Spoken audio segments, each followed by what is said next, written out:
فاسألوا أهل الذكر إن كنتم لا تعلمون.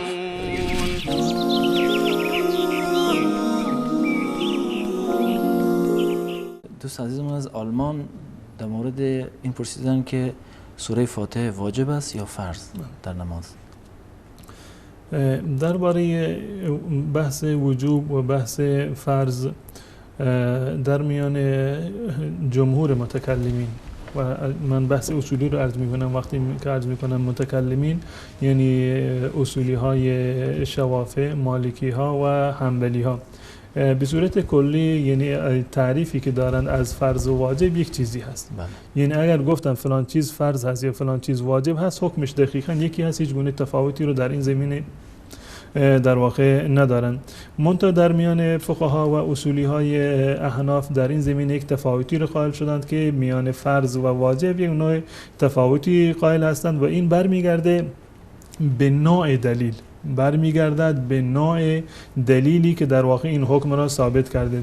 اگر دلیلش یک مقدار یعنی صراحت کافی رو در این زمینه نداشته باشد، این برمیگرده به درجه بعدی، یعنی این که اونو فرض نمیدونند و جز موارد واجب حساب میکنند.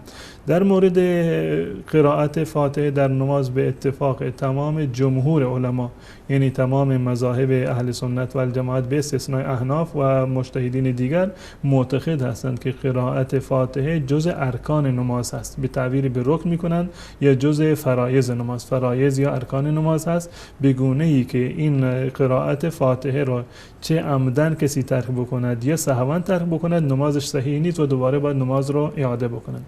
این یک حکمی از در میان جمهور فقها و مذاهب اهل سنت و الجماعت و دلایل متعددی رو داره. من جمله حدیث متفق علیه هست در بخاری و مسلم که حضرت عباده بن صامت رضی الله تعالی عنه روایت کرده: لا صلاة لمن لم یقرأ بفاتحة الکتاب.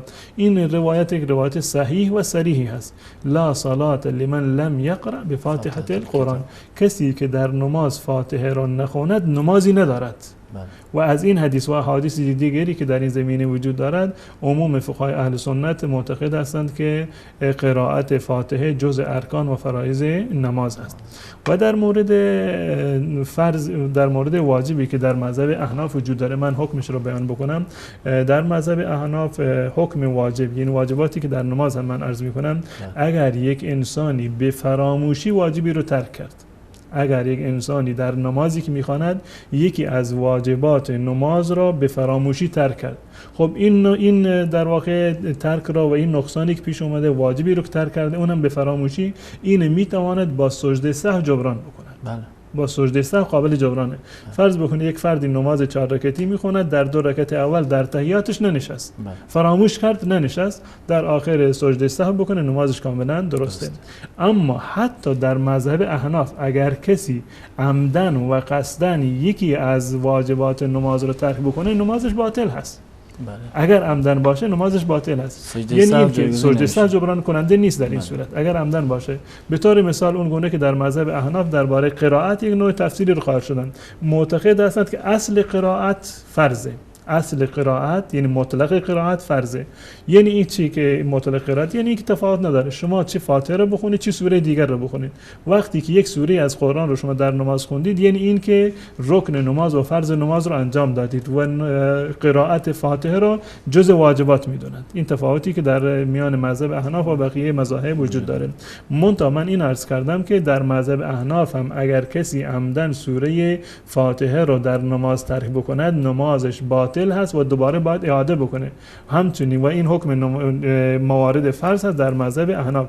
اگر به صورت فراموشی از یاد انسان رفت و این ترکش کرد، نمازش درسته، با سجده سهو قابل جبران هست. اما اگر عمدن ترکش کرد، در این صورت در واقع نمازش قابل جبران نیست. این در واقع یک نوع توافقی است در میان مذهب جمهور و مذهب احناف در این زمینه وجود دارد و قول راجح در اینجا که با توجه به صراحت دلایل و احادیث که هست و صحت احادیث که وجود داره، این است که و به خاطر اینکه از این اختلاف ما خارج بشویم، قرائت فاتحه یکی از ارکان و فرایض نماز هست. اما از اینکه این نماز فرضی باشه، نماز سنتی.